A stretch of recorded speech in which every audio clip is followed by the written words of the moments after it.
রাজকুমার যে কৃষ্ণ নাম করে সেটা কি আমার দোষ? পণ্ডিতকে বাড়ি ছেড়ে চলে যেতে কি আমি শিখে দিয়েছি? একদম বাজে কথা বলবি না। বাজে কথা বলার বেলাদি নয়, আমি সতী মায়ের সতী মেয়ে। দরকার হলে আমার স্বামীর মুখে আগুন ধরিয়ে দেবো, তবু মহারাজের ক্ষতি হতে দেবো না। এটাই আমার স্পষ্ট কথা। আমি মহারাজের সঙ্গে দেখা করবো, তার কাছে তোমাদের নামে অভিযোগ করবো। সে কি মহারাজ, আপনিও বদলে গেলেন?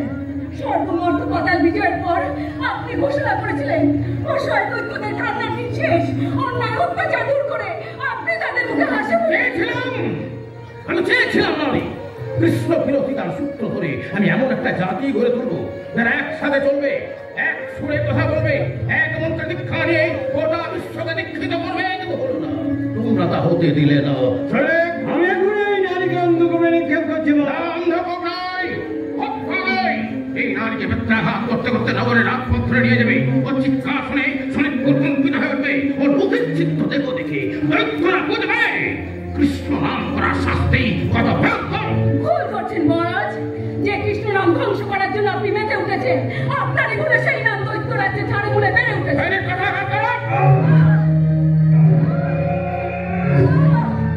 করুন করুন মহারাজ, যত খুশি কষাঘাত করুন, তবে আমিও সতী মায়ের সতী মেয়ে। আমাকে যত শাস্তি দেবেন আপনার ধ্বংসের বিনতায় সাবধান মহারাজ, পতন আপনার খনিয়ে আসছে।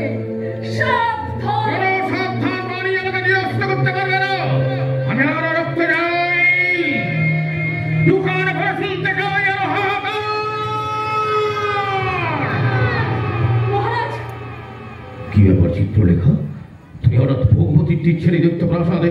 বাধ্য হয়ে এসেছি মহারাজ, হাজার চেষ্টা করে রাজকুমারীর মুখে কৃষ্ণ নাম বন্ধ করতে পারিনি।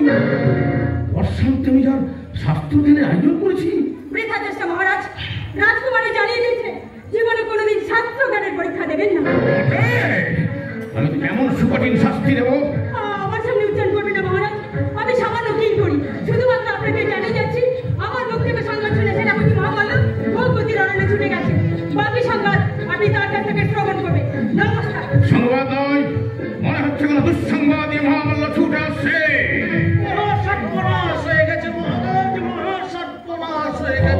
চিৎকার করো না, এখানে তুমি আর আমি ছাড়া কেউ নেই।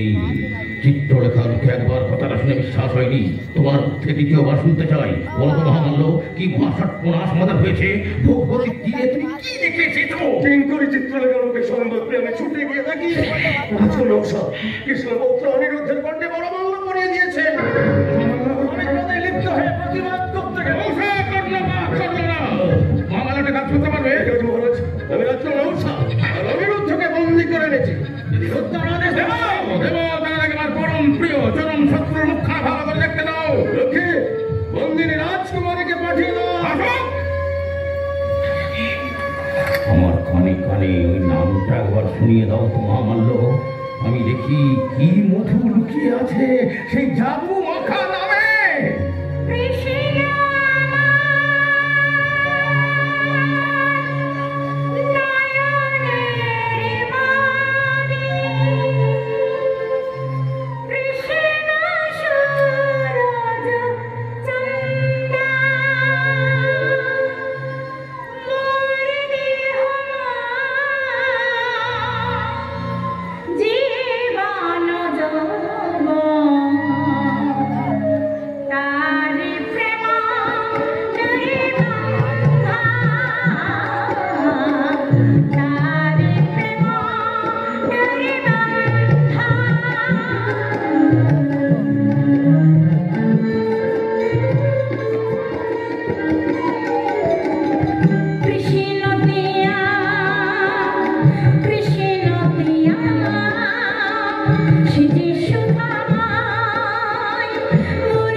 তাই তো তিনি আমাকে এখানে নিয়ে এসেছেন।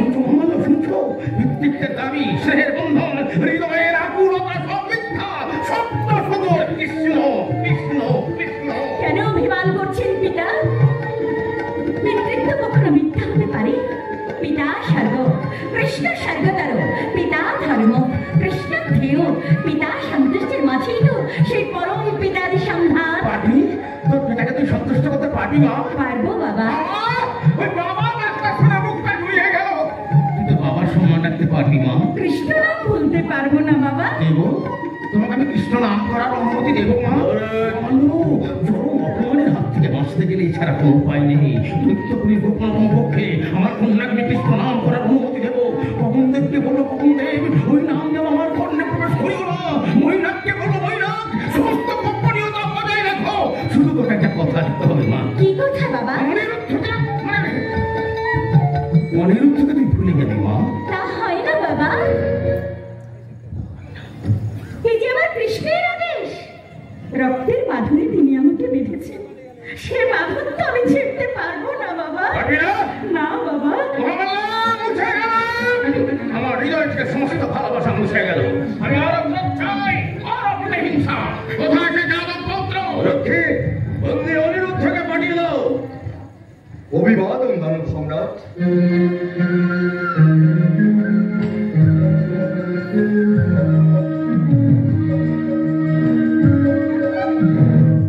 তুমি সে যাদব পৌত্র? হ্যাঁ মহারাজ।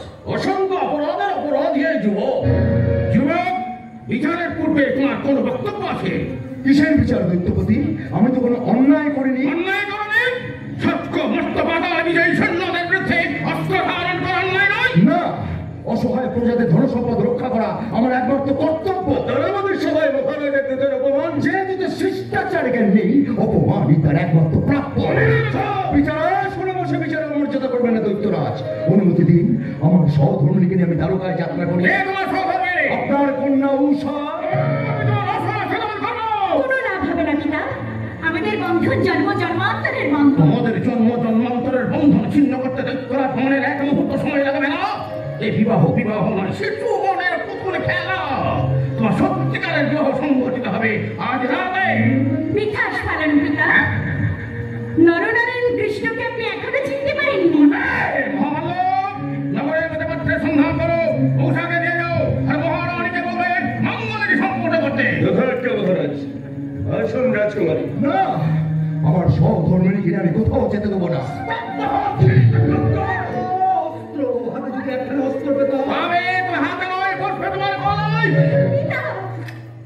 যদি কোনো অপরাধ করে থাকি তাহলে আপনি আমাকে শাস্তি দিন পিতা, কিন্তু আমার সামনে আমার স্বামীর কোনো ক্ষতি আমি হতে দেব না। আমার জন্যই আপনার এত লাঞ্ছনা।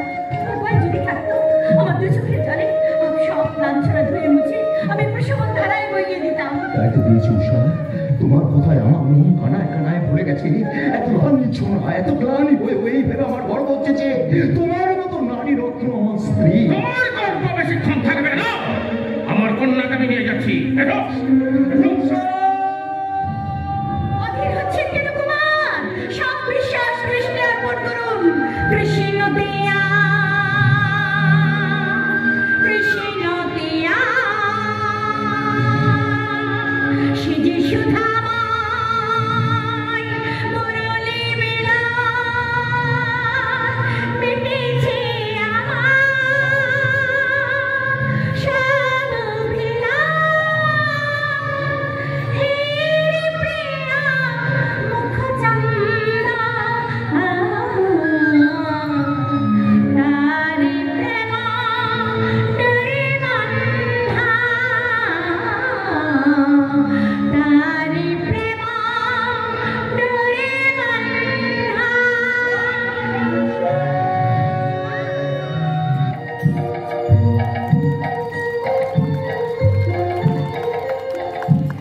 আমি পারবো না, আমি পারবো না। উষার জীবনটাকে এইভাবে আমি বলে দিতে পারবো না। অথচ যতবার মহারাজের বিরুদ্ধে বলতে যায় দেখি সামনে দাঁড়িয়ে শঙ্খ চক্র গদা পদ্মধারী সেই চতুর্ভুজ মূর্তি বলছে স্বামী পরম গুরু, তার প্রতি বিরোধাচার করা মহাপাপ। মা কে? উষা, উষা, মা,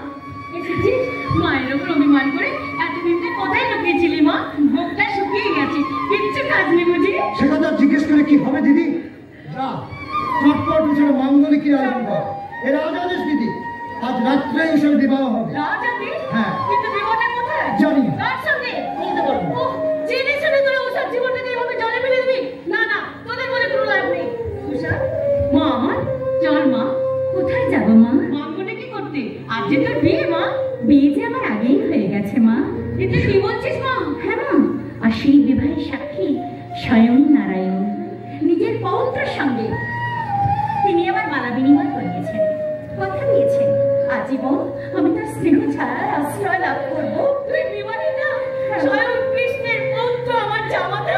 এই না হলে নারায়ণের কোটচক্র। আনন্দে আমার সারা শরীর শিহরণ বয়ে যাচ্ছে। এত সুখ আমি রাখবো কোথায়? তোর মতো মেয়ে রত্নকে পেয়ে আমি কৃষ্ণকে এত আপন করে পেলাম।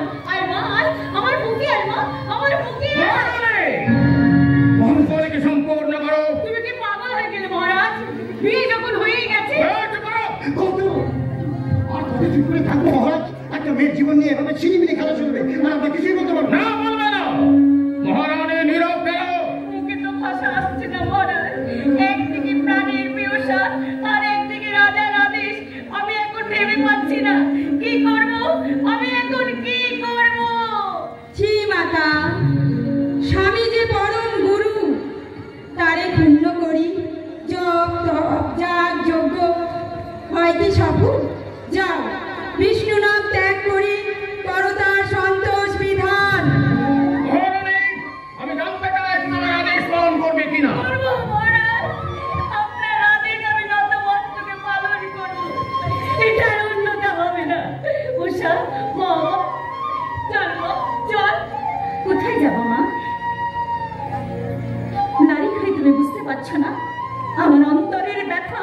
জানি মা, জানি, কিন্তু এই যে রাজার আদেশ। রাজার আদেশ তোমরা পালন করবে। আমার রাজা একজনই, শুধু প্রভু শ্রীকৃষ্ণ।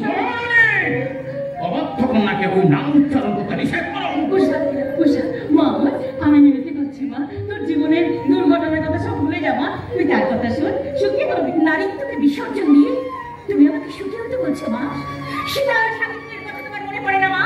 তাদের আদর্শ দেখে তুমি আমাকে গড়ে তুলেছো মা।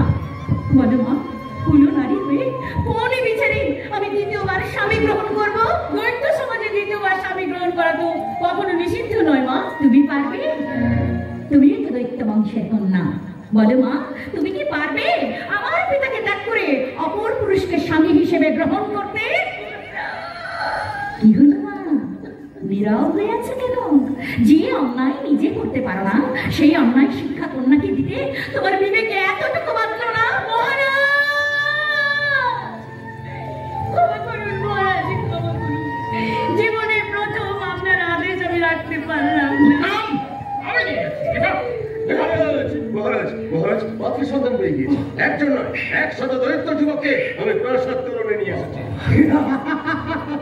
ও বাবা, এ তো পাত্রে যাও, যাও মহামান্য, পছন্দ দরকার নেই। তুমি যাকে দিয়ে আসবে তার হাতে কন্যাকে তুলে দেবো। যাও যাও যাও। মহারানী চোখের জন্মযোগ কৃষ্ণকে বিশ্বাস নেই। আমি এই কারণে উষার বিবাহ দেবো। সে কি মহারাজ, বিপ্লবী বিবাহ? কিন্তু শাস্ত্র বিরুদ্ধ। শাস্ত্র উচ্ছন্নে যাও। এই জন্য উষার বিবাহ দিয়ে আমি নব শাস্ত্র তৈরি করবো। মহারাজ, 100 জনের মধ্যে সর্বাপেক্ষা শক্তিশালী এবং কর্মটা দরিদ্র যুবককে আমি নিয়ে এসেছি। মুখে আচ্ছাদন কেন? রাজবংশের সম্মানের কথা ভেবে আমি সব দরিদ্র যুবকদের এইভাবে চক্ষু কর্ম আচ্ছাদন করে নিয়ে এসেছি মহারাজ। আচ্ছাদন অপসারণ করো। এই যুবক, এই দৈত্য না দেবতা? সেনাপতি মহামান্য, তুমি আমার সঙ্গে রহস্য করছো। না, মহারাজ, না, আপনি বিশ্বাস করুন, আমি পুঙ্খানুপুঙ্খ অনুসন্ধান করে কেবলমাত্র দরিদ্র যুবকদের নিয়ে এসেছিলাম। এ মায়া, এ কৃষ্ণের ষড়যন্ত্র। যাও, ওকে কারাগারে নিক্ষেপ করে অন্য যুবককে নিয়ে এসো। এই দণ্ডে মহারাজ। মহারাজ, এখন সংযত হন। নিজেকে আর উপহাসে পাত্র করে। মহেশ্বরকে রাজের অতন্দ্র প্রহরী চন্দ্র সূক্ষ্ম ভবন যার আজ্ঞা অবহিত তার আদেশ কখনো অন্যথা হয় না। মহারাজ, কি মহারাজ, কি কি কাণ্ড, কি কাণ্ড! দরিদ্র যুবকদের আচ্ছাদন সরিয়ে দেখি সবার মুখে এক, আর সে মুখ কৃষ্ণ পৌত্র অনিরুদ্ধে। জয় কৃষ্ণায় নমঃ, জয় কৃষ্ণায় নমঃ, জয় কৃষ্ণায় নমঃ। ওই নাম তোমাকে বন্ধ করতে হবে। পারবেন না পিতা? কৃষ্ণ নামের পদ্মে কলঙ্কের কানে লেপন করতে পারবেন না? ভক্তির জন্য তার প্রাণ এমন করে কাঁদে বলেই তো তিনি ভগবান। শুনতে হবে আমাকে নয়। এই সৃষ্টি যতদিন থাকবে ততদিন শুনতে হবে পিতা। হ্যাঁ পিতা, কৃষ্ণের ইচ্ছার বিরোধিতা করে সামান্য তৃণখণ্ড দ্বিখণ্ডিত করবার সাধ্য আপনার নেই। অবদ্ধ কন্যাকে বদ্ধ হয়ে দাঁড়িয়ে যাও। মহারানী, এই কৃষ্ণ পূজারীকে হত্যা করে আমি বুঝিয়ে দেবো আমি পুত্র অসহায় নয়, আমি সর্বশক্তিমান। যাও গিয়ে যাও। মহারাজ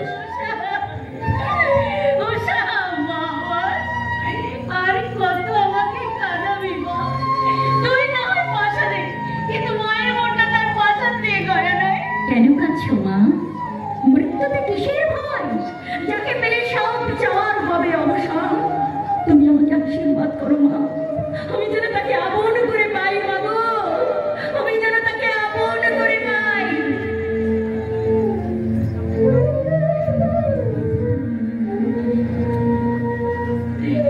পিতা, সন্তানের অপরাধ মার্জনা করবেন। আমি কুসন্তান নই, কলঙ্কিনীও নই, দুঃখের সাগর সেজে আমি আপনার জন্য কৃষ্ণ মানেই কাঁদতে যাচ্ছি। আপনি আমাকে আশীর্বাদ করুন পিতা, আপনি আমাকে আশীর্বাদ করুন। নিয়ে যাও, নিয়ে যাও। আসুন রাজকুমারী। পিতা, বুকের ব্যথা আর চোখের জল নিয়ে এই প্রাসাদ ছেড়ে আমি চলে যাচ্ছি। তাতে কোনো দুঃখ নেই, কোনো অভিমান করবো না। শুধু শুধু একটি মাত্র নিবেদন, আমার মৃত্যু যেন আপনার জীবনে কৃষ্ণ মানিয়ে নিয়ে আসে।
চিরসত্য কৃষ্ণকে আমি পরাজিত করতে যাচ্ছি।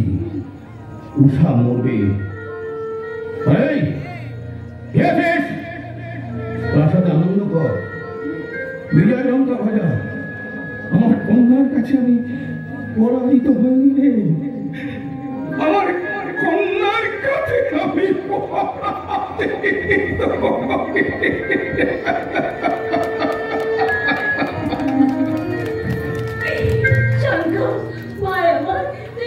পাথরের মতো দাঁড়িয়ে থাকতে পারো।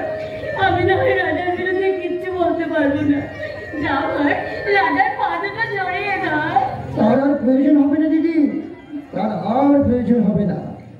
ভক্তরক্ষক ভগবান সাপ হয়ে তিনিই দংশন করেছেন, আবার দেখবি ওজা হয়ে তিনিই সারিয়ে তুলবেন। তুই শুধু তার নাম স্মরণ কর দিদি, কৃষ্ণ নাম স্মরণ। কে